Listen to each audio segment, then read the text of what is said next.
Keith Silverstein. Bring Keith Silverstein now. There he is. Shake your hand, sir. How we doing? How you doing? Right there, you on the couch or sofa, depends where you're from. Good to know. Good to know. Right. Hello, what's up? How's everybody doing? Good? Excellent. Nice. Cool, cool, cool. So, Keith. Yes. How did we get here? Where did it all start? I would say it was a 10-hour flight. There we go. Of course. Of course. Well, that is a long journey. There was a drive. Probably not as long as probably your career, but that is a long journey. A little longer, yeah. So had you always had like a fascination with doing voices and drama from a young age? Or was it something you kind of grew into? Yes. I've been doing voices and goofing around since I was a little kid. Never thought it would amount to much, and neither did my teachers or my parents. And the funniest thing is, since I've done a lot of anime and a lot of dubbing, and I did not know I wanted to do this, but as a kid, I used to hang with my best friend, and we would put a movie on, and we would put a tape recorder on, and we would turn the volume down and dub the entire film.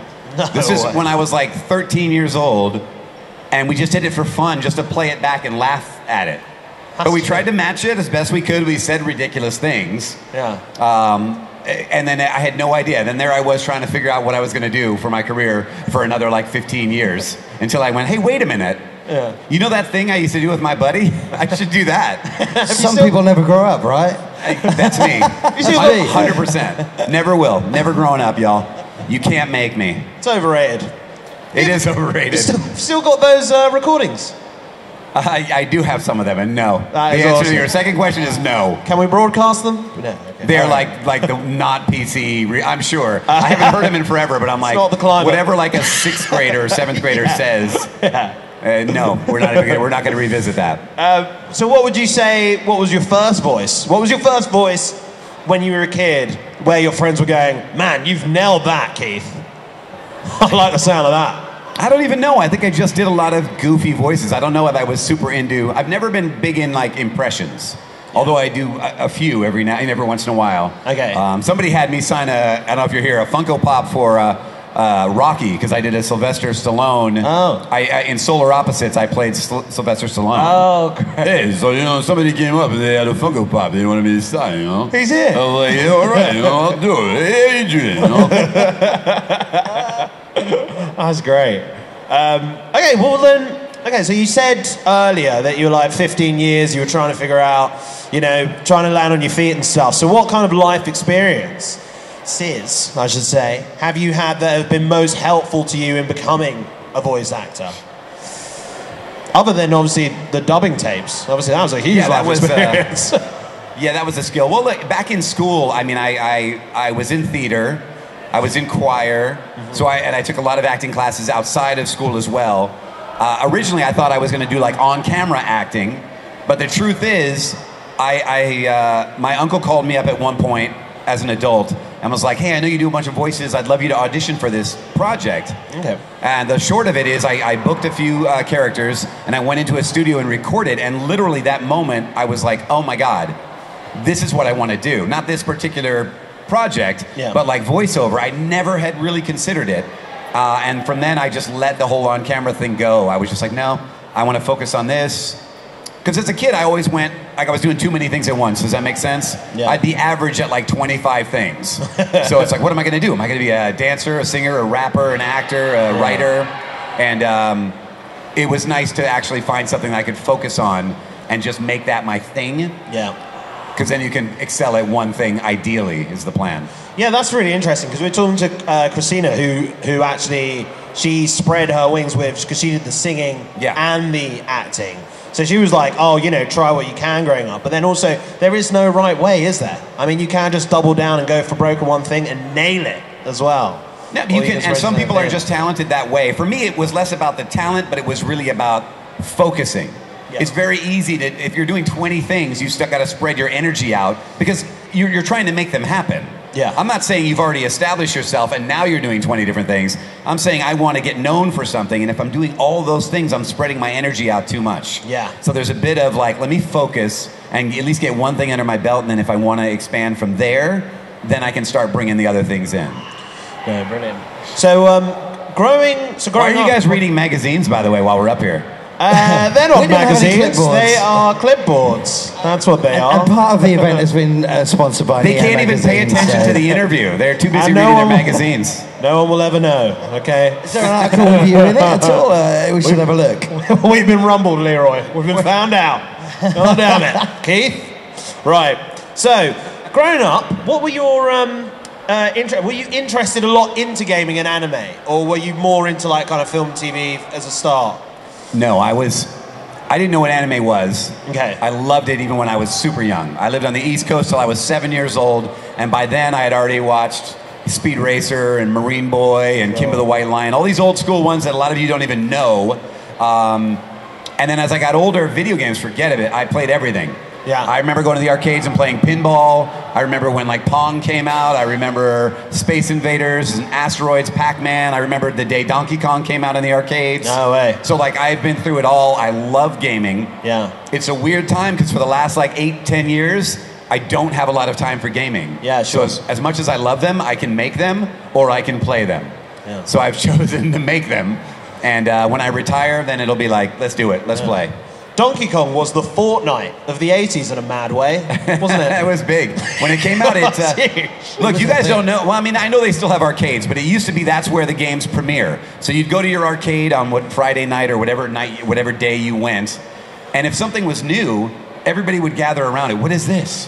What's this new? And waiting to see people play it. Like, who's good at it? How do you play it?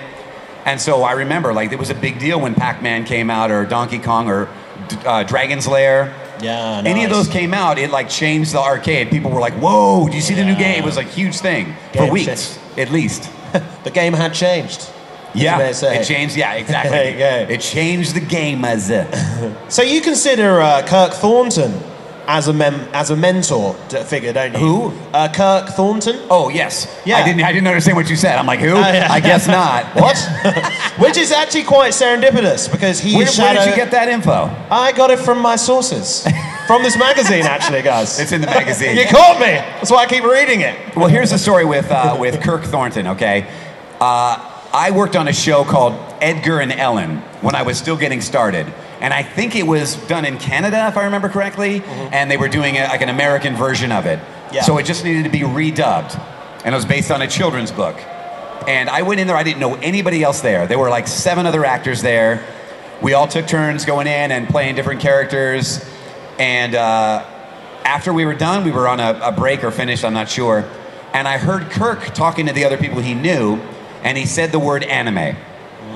I had no idea that Kirk not only worked on anime at that point, but directed anime. Oh, wow. I had just met him that day. Yeah. And I was like, oh my God, I love anime. I grew up on anime. Like, I love it. They've always got, and I started doing all these voices. In no way as an audition.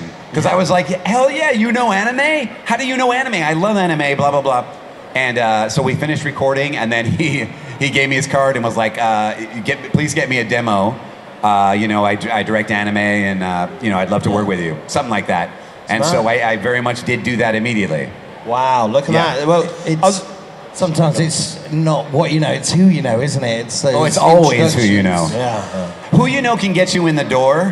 What you know will bring you back. Yeah. Yeah. Does that make sense? Yeah, and So the who way you know you- is very important, for sure. Yeah, absolutely. And the way you conduct yourself, etc., is always that reopening of the door, right? Yeah, and that's true too. I always feel like the way you conduct yourself is the easiest part of the job. Although in all truth, some people mess that up. Like the easiest thing is show up on time, be polite, be receptive, listen to the director, and that's it. Yeah. And I still hear stories about people with like attitude, acting like they're bigger than God, or Yeah. you know what I mean, those types of things. And I just go, that's the easiest thing. Yeah. That you can control. Even if they're like, Keith had a bad day today, but he wasn't rude to anybody, he was nice, he's just Exactly. clearly exhausted or something. I Yeah. want that to be the worst ever. Yeah. Not what a jerk. Is there any roles that you're personally drawn to more so, or any roles that have kind of evaded you that you'd really like to have a crack at, a kind of a different voice? The whole thing about doing VO and acting in general is it kind of comes to you and you only have so much control over it. I don't know that I had planned everything out, like I was going to play a lot of villains, but it happened that way. And I'm okay with it. So for me, it's always as long as I get to do a variety of things, like they don't take all the heroes off for me. I still play good guys. I get to play, people with experience, people like Zhang Li, who've been around a while and are like the voice of reason. But I get to play demons and monsters and cackling jesters, and I love all that stuff. So I don't want to lose any of it. I just like the variety that comes with it and being able to stretch and have a good time. So going into, going back to, I should say, Shadow and Vector, like your voice on the Sonic the Hedgehog series. You guys were, I think you're the second person to voice Vector, if I'm my understanding. I think it's more. The second or third. I think it's, 3 or 4, I'm not sure. What goes into kind of reimagining a character that has been previously voiced by an actor? That must be like a tough strike, a middle ground between like making a voice that's familiar, but also fresh, to have your own take on it. Yeah, when we first got the audition for Vector the Crocodile from Sonic specifically, I got the email. They described him without saying anything about his voice. That he is this tough, like, gruff New York detective kind of a guy. He's green, he loves music. Yeah, exactly. And so I put in an audition. I'd be interested to hear it. But about 3 weeks later, I got another email that was like a do-over email. It was like to everybody again, because it was out to everybody. Okay, so I guess we were not specific enough. Here's a little sample of what he sounded like in the past, just so you can get an idea. So Vector has what I call a Muppet voice. Hey, if you're gonna talk in this area here, that's like how Muppets talk. So I'm like, okay, now that I've heard that and you want that, instead of your gruff detective that you told us before, I'm like, well, now that you told me Muppet voice, boom. So I didn't copy whoever they had played for me. All I needed to do was hear enough to go, oh, I see what the placement is. Yeah. And now I'll do my version of that. And luckily for me, they like that.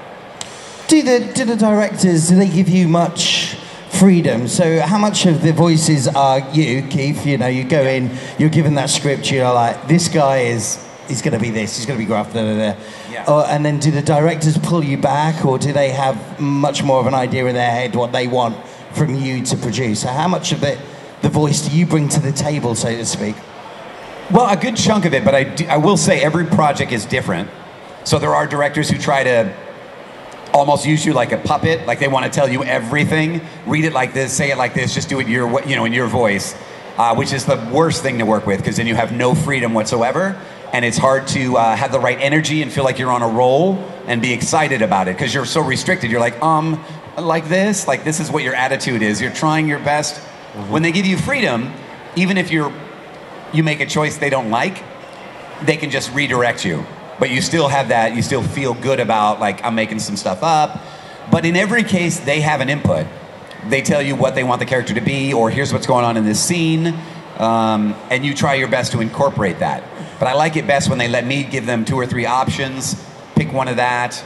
If they have a specific redirect, I'm always open to that. It's part of acting to be directed, so. As one of those sort of failed voices for one show come around and made it to a main character in another one, perhaps, at some point, you've gone, hey, I actually really liked what I did there. I know that didn't work for that character. Yeah. I'm going to bring it to this game or this show.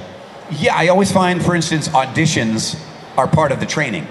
So, we audition. So for every 100 auditions that I do, maybe I book 10 of them or something. I don't know. It just depends on what I'm auditioning for. It could be more, it could be less. But I look at all those auditions as training. Because you're learning, you're practicing all kinds of things, whether it's different voices, different attitudes, different dialects, and maybe you're not ready. Sometimes I audition for something, and I decide it's not good enough. And I just go, I'm not sending that. I gave it a shot. But you know what, the next time I revisit something similar, that all helped me. And I realized, oh, damn, I'm better now. I'm better at doing that thing that sucked before.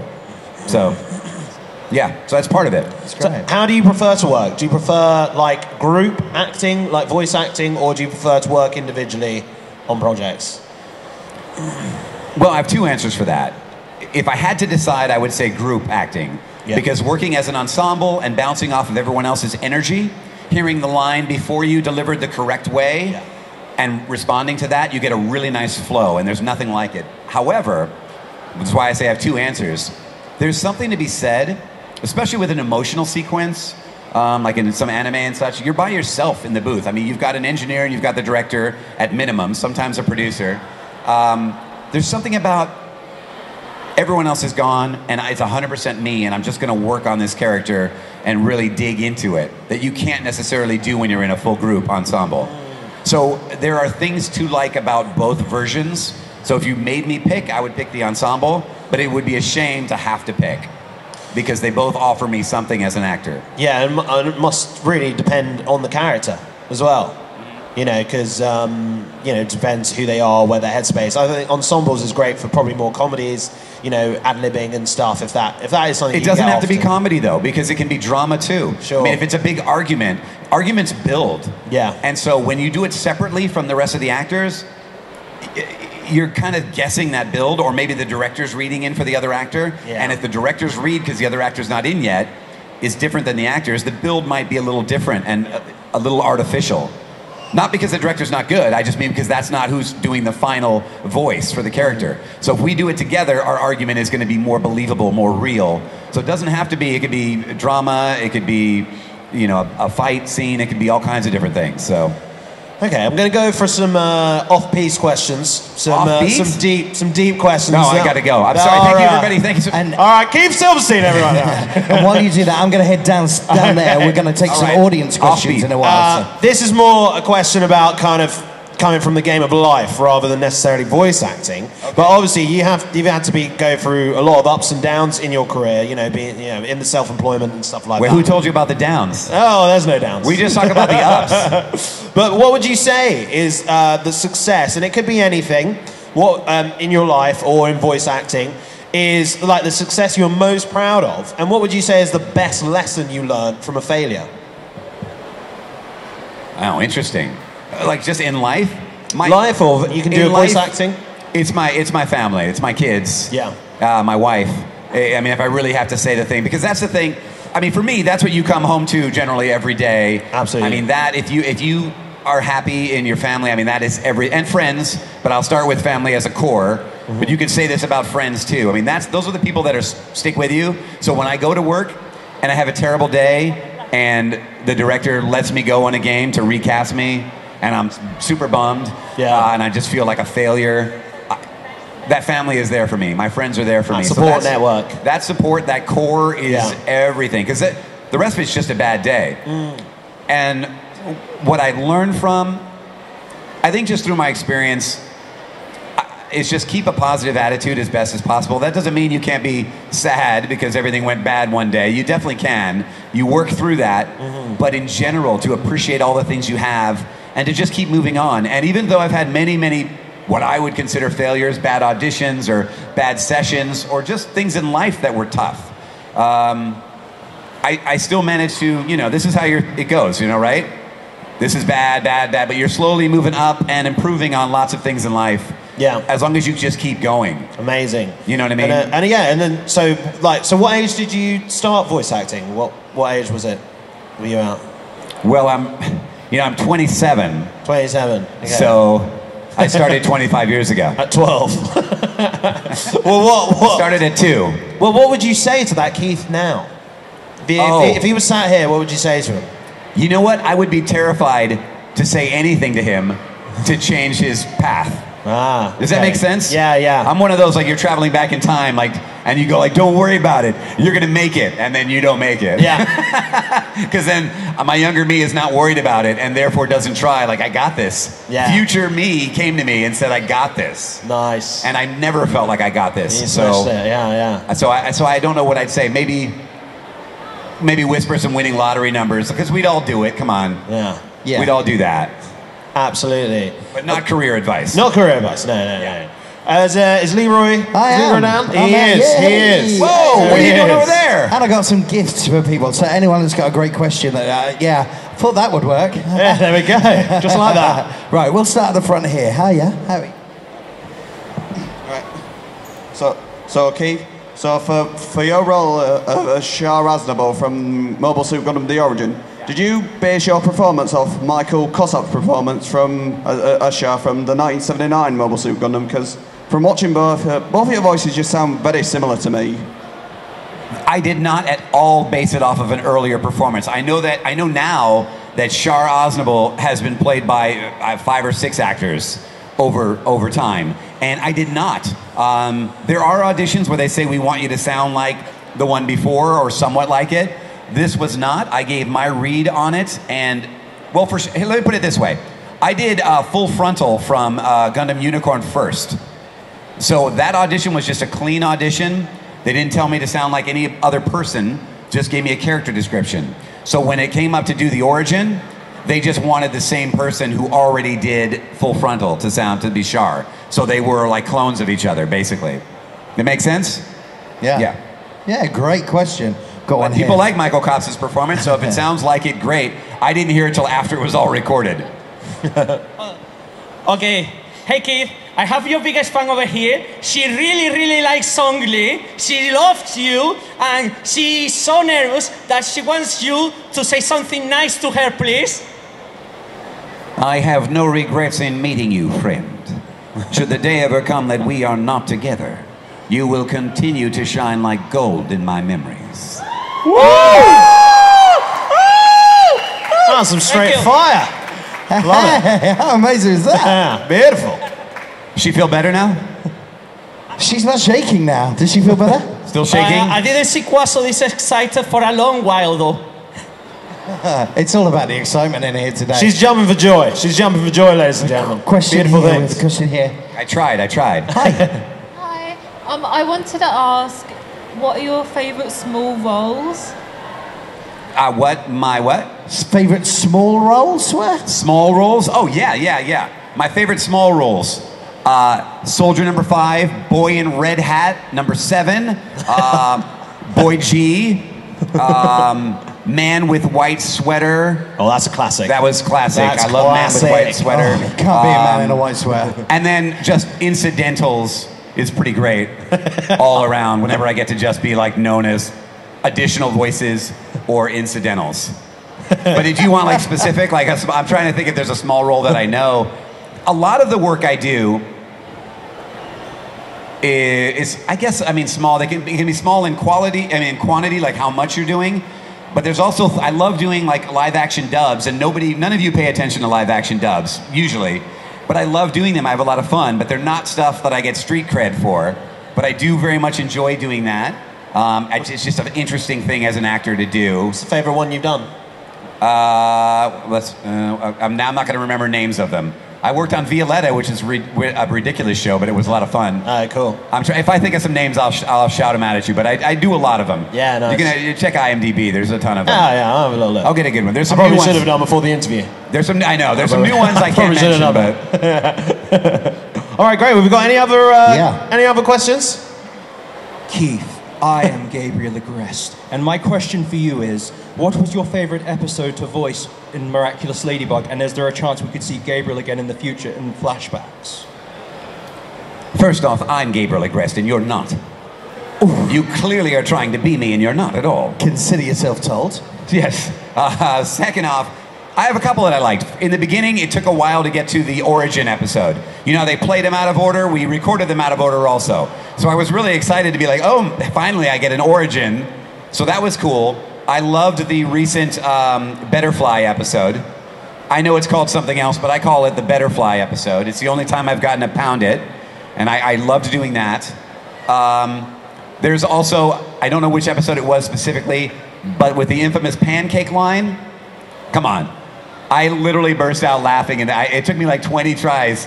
Because you know how Gabriel just goes on, but you can't do this, and he just keeps going, and he never stops talking. Like, I had to go through this whole thing about pancakes that I thought was ridiculous, and be angry about it. So that was one of my faves, and I love doing the movie. So, I mean, there's lots of different episodes I love, but if I had to cut it down to, I can cut it down to those 4, and that's it. I can't cut it down any further. And stop pretending to be me. Nuru, Darkwing's Rise. The audacity. We've got one from down here. Hey. Hi, Keith.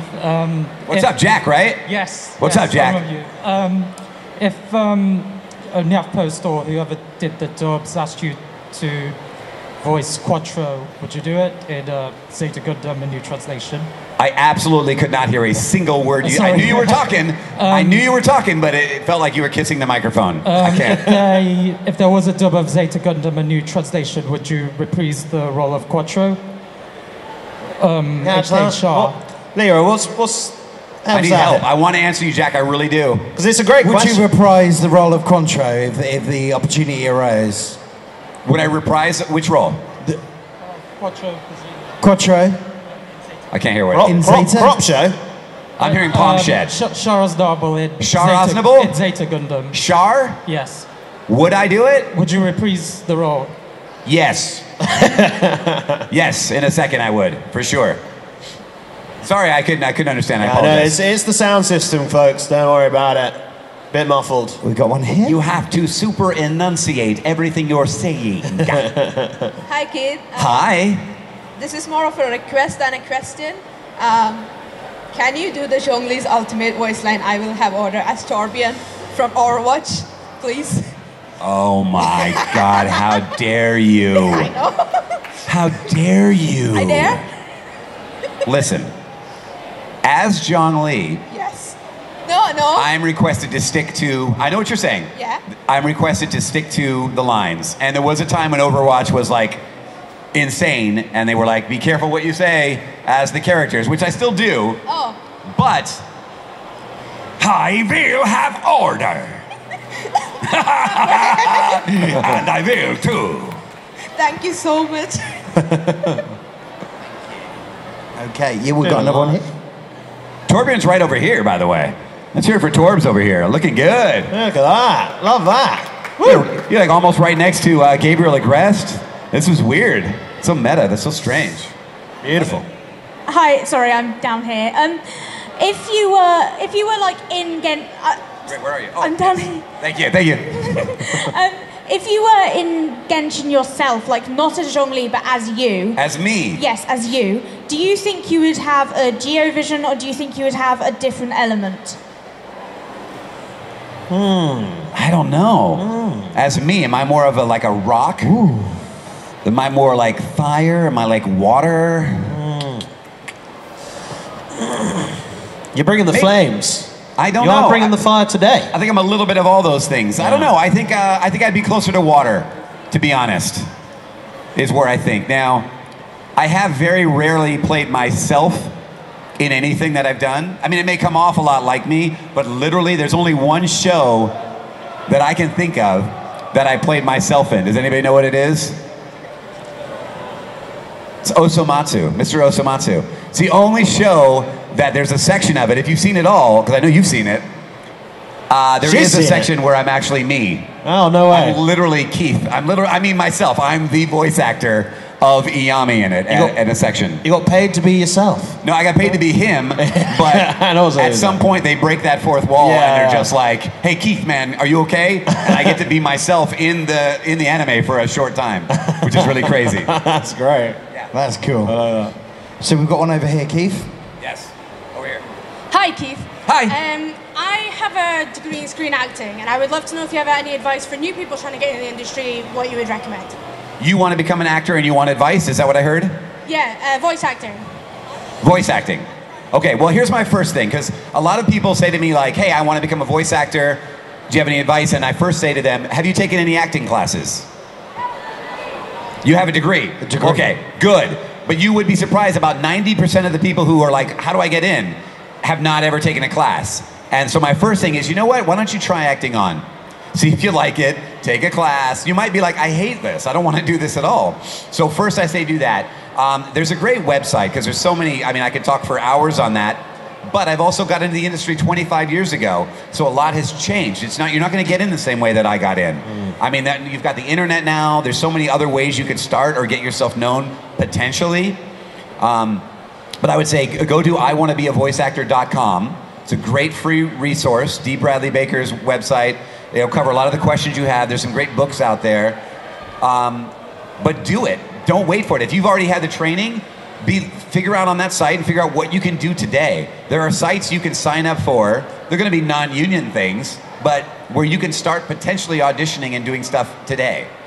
So I would say to do those things and get started. Don't keep I mean, it's good to ask it, but don't just keep asking. Make it happen.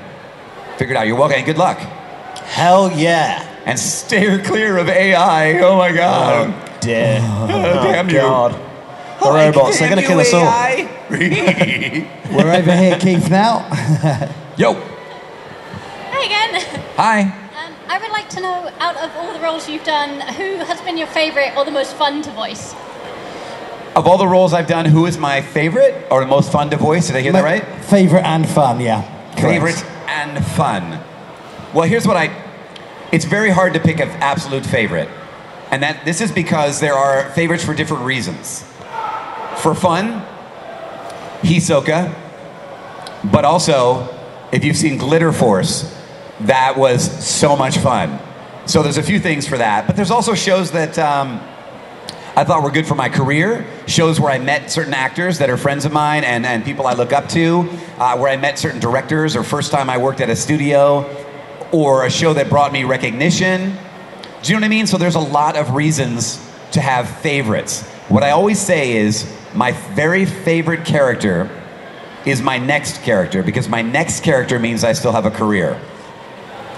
Everything else is water under the bridge, you know what I mean? Nice. If I don't get a new one, then I'm done, folks. I've heard that's a pretty damn good character. The next one. I've heard it. The next one, whatever it is. And as soon as that one, then it's the next again. Hello. Hi. If you could travel to any universe that you've like voiced in, where would you travel to? Like any world that I voiced in? Yeah. If I could travel to them? That's a great question. It is a really good question. It would not be the world of Hunter x Hunter. Oh no. There's a lot of fighting going on in the world of Overwatch, so I don't think I would want somewhere like chill. And I don't even know what that is. What's just chill? I'm trying to think is there anything that I've wanted to live? It's a great question, but I feel like I could like study that for hours and hours and maybe not come. Is Genshin pretty mellow? I could just run around and mine for ore and just relax, right? If I didn't want to do anything major. And it's beautiful.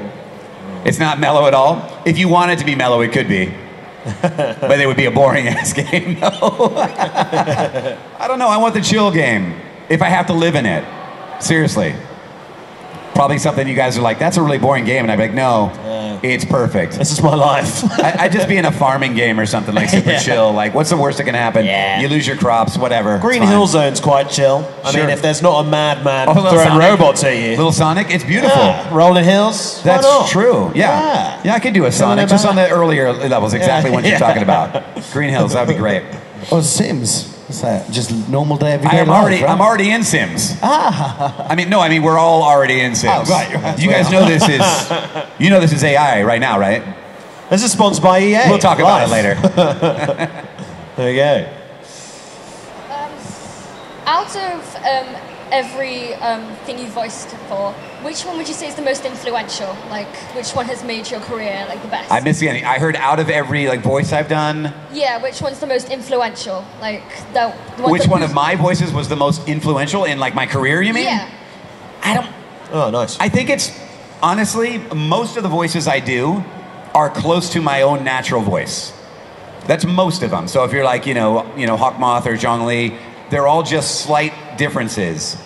If you want career-wise, I would say Torbjorn is the one that like changed the game. Not him specifically, but when Overwatch came out, that's when everybody started kind of paying attention to like voice actors. Coincidentally or whatever, I'm not giving Overwatch all the credit. If it wasn't Overwatch, it would have been something else. Yeah. But everything came together, and the whole world started going like, you're Torbjorn, you're this, and this is Lucio, and this is Diva, and this, and it became a whole thing. Yeah. And it transferred over to other games, so it wasn't like it wouldn't have happened otherwise. Yeah. So I would say that one was the most influential to my career. But it wasn't just like what I did. Like, oh my God, what you personally did changed everything. It wasn't that. It was just everything came together perfectly, and people were like, yeah, who is that? Who are these people we're playing that we're hearing constantly? And it translated to everything else. So I hope that answers your question a bit. Yeah. That was a cracking one. I wish it was this voice. I want this one to change the world. Can we do that? Can we change the world like this? If only. Who was that geezer? Who was that? What voice is that from? That is an Ed Wynn impression, basically. Oh, right. Ed Wynn, who's like the Mad Hatter in... Yes, Yes, I recognize but he was also that. an on-camera actor, and he did tons of stuff. Yeah. And that's a voice I've loved to do, and I've been doing since I was a kid. You were asking what voices I did. That is one. Yeah. And I've used it you're once. not that old. I think I've only used it once, and that's on Disney's Amphibia. I play a character named Barry, who is not exactly that, but close to that, because he's evil. I thought you may have done like Kingdom Hearts or something. No, the Mad Hatter wasn't in Kingdom Hearts, was he? Any Kingdom Hearts fans out here? Yeah, you gotta love it. Gotta love it. Mickey Mouse fan was one. Have you got That's already cast. I'm not gonna get Mickey Mouse. any more questions? With my deep ass voice. voice. A lot of questions. What? Hello? No math. Don't even do it. I will not answer. Did you like doing Speedwagon from JoJo's? I loved doing... Let me tell you about Speedwagon from JoJo's Bizarre Adventure. I had never seen JoJo's Bizarre Adventure, but I had heard of it. I knew it was a cult classic. Yeah. Like, for years, it was in the back of my head. Like, I saw it at cons and stuff. I was like, okay. So when I got to do it, I was excited. But that whole show has a style unto itself. It is super over the top. There aren't, like, logical segues. Like, it just jumps to something, and you're like, whoa, that was really abrupt. And when you watch it, you accept that, and you get used to it, and it becomes part of the charm. But as an actor... I'm basically overacting to a certain degree, as we all are on that show, and being pretty loud about things too. So Kevin, who was our director, like I would stop after a scene and be like, "Come on, man, is this too much? Like, please tell me. I don't want to look like an idiot. Is this too much?" And he was like, "Nope," because he'd seen everybody else's performances. So my biggest thing on that was just kind of dealing with the feel of that show, which is like super over the top. Because as an actor, you don't want to Do you know what I mean? Does that make sense? You don't want to overact and just be like, why is this one guy standing out? Like, what the hell's going on? So I loved it, but it was kind of frightening to do. And it wasn't until people watched it, and it was on Toonami, and people watched it as a whole, that I started going, okay, I guess we all were okay. I guess it was all right, because I was really nervous about it. Oh, that's mad. Yeah. I'm so happy Toonami is back. It was a dark period where just Toonami was It gone. went away? Yeah. It's Wow. crazy, yeah, went away for quite some time. I hope they get some cool stuff on there. I liked being on Toonami. It was a lot of fun. Yeah, it's awesome. Yeah. We got any other questions? There we go. Hi. If Crunchyroll was to ever do an English dub for Berserk of Gluttony, hint, hint, Crunchyroll, right? For the what? Berserk of Gluttony. Oh, the role of gluttony. Yeah, so if Crunchyroll did an English dub for Berserk of Gluttony, okay, would you apply to audition for the role of Greed, this black sword? I don't know that character, but I don't know why I wouldn't. Now listen, we don't necessarily get to audition for everything. So we kind of audition for what comes across our plate, basically. So if I get an email and that character is in there, I'm most likely going to audition for the character. If they send me 2 other characters and don't even tell me about this character, then I won't even know until it's cast. Okay. Does that make sense? But I don't usually turn things down. I'm like, yeah, if I get it in my inbox, if I had the time and it's something cool, I want to audition for it. So. Okay, thanks. Your voice would be suitable, by the way. It would be good for it? Yeah. All right, well, you let them know. Sounds like we've got some fan casting going on down here. I love it. Go with your fan casting. Right. We've got one question. That's going to be your best part. That's your next part. Bring it on. Let's go. Fan cast me some more. Let's do it. What you got? This is just a silly question. Out of all the characters you've voiced, who would you prefer to, like, if you had to pick one? You know what's funny? I heard you say, this is a very silly question, and then you went, if you had to choose one of the characters you voiced to have as a roommate, who would you choose and why? If I had to choose a character, somebody for me to voice? If you had to choose a character that you voiced to have as a roommate.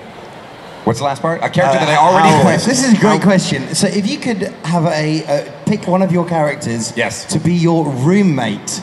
Which one my would real you voice? pick? Oh, great. Someone you've voiced, and you could have them as a roommate to live And I'd with have you. to keep it? Oh, have it as a roommate? Yeah, your roommate. Has to talk like that? Who would you live with? I think they'd all drive me crazy. Listen, there's so many. Vector would get on my nerves. Hisoka would be way too weird to like constantly deal with, especially early in the morning. You know what I mean? I couldn't deal with that. I know we love Zhongli, but like I'd be like, dude, just blah blah blah blah blah blah. Stop! Like, stop it! Oh my God, give me 5 minutes! I know you like osmanthus wine, so I couldn't live with them. Oh my God, there'd be so many people who would make me insane. Couldn't live with Gabriel Agreste. Oh my God, everybody's got, it's what makes them interesting in a show, but makes, like, the person I'd want my roommate would be somebody totally straightforward and boring, who you'd be like, who's that character? And I'd go, exactly. Somebody chill, because living with somebody is a big deal as a roommate. You know what? Torbjorn would be cool. Of my main characters, I think Torbjorn would be like, fix anything in the house that went wrong. There he is. He would break a lot of stuff as well. Why do you think that? He's not shooting off his turrets in the house. That would be on the rules, you know? No way. Well, I know. I'm going with Torbjorn because I think there would be more advantages to disadvantages. You always be as a runner-up. You'll always be protected. I'll always be protected Always. for sure. Come get your armor. I think we've got time. We're going to come squeeze get your one last toothpaste. question. One last question. Uh-oh, uh-oh. Hello. It's the BBG. Hi. Thank you. Do you have any plans for another live streaming soon in the next couple of months? Sounds like you want me to do another live stream. Yes. I don't have plans right now, but I think yeah, probably. I try to do. When was the last one? Like 2 months ago, 3 months ago? November. It has to do with when I have space. Usually with conventions. So like if I get a little break and I'll be like, oh yeah, now's a good time. Because Streamly's always have something. So they're like, do you want to do this one? Do you want to do that one? We're doing a miraculous one or whatever. So yeah, I would think within 3 months, I'm sure I will do one, but I don't have it planned as of yet. But I have lots of new prints and new ones coming too. So there's lots of cool stuff coming. That's amazing. Yeah. Do you want to say your socials or anything to see where people follow you? My social security number? Your Yes, social security number, yes. And passport number, please. You guys, I'm easy to find. I'm on Silver Talkie on Twitter, which I refuse to call anything but Twitter. And I'm just Keith Silverstein everywhere else, like on Instagram and TikTok, which I hate, by the way. TikToks. Yeah. Woo. No, I hate it. I mean, I'm on there. I'm just like, it's just. Yeah. TikTok's the only one that you get on and you go, I'm just gonna check my page real quick, and then like 20 minutes later, you're like, oh my God, what am I doing? I came here for a reason. It's hypnotizing. I It's can't hypnotic. stand it. Oh my God, it's terrible. But yeah, I'm pretty easy to find there. So. Okay, brilliant. Well, ladies and gentlemen, that was Keith Silverstein. Round of applause. Thank you guys. Thank you so much. Thank you so much for coming, mate. Thank you. Drop the mic, throw the mic. Thank you, Keith. Thank you so much, AnimeCon. I want to say a big thank you to all my Patreon supporters, and I wanted to shout out Kimono Cat. Your help goes a long way to help support the channel, and if you want to help support the channel, the links to my Patreon and channel memberships are listed below in the description. あらあら、チャンネルをサポートしてくれてありがとう。チャンネル登録、高評価お願い。以下のリンクから商品を入手することができるよ。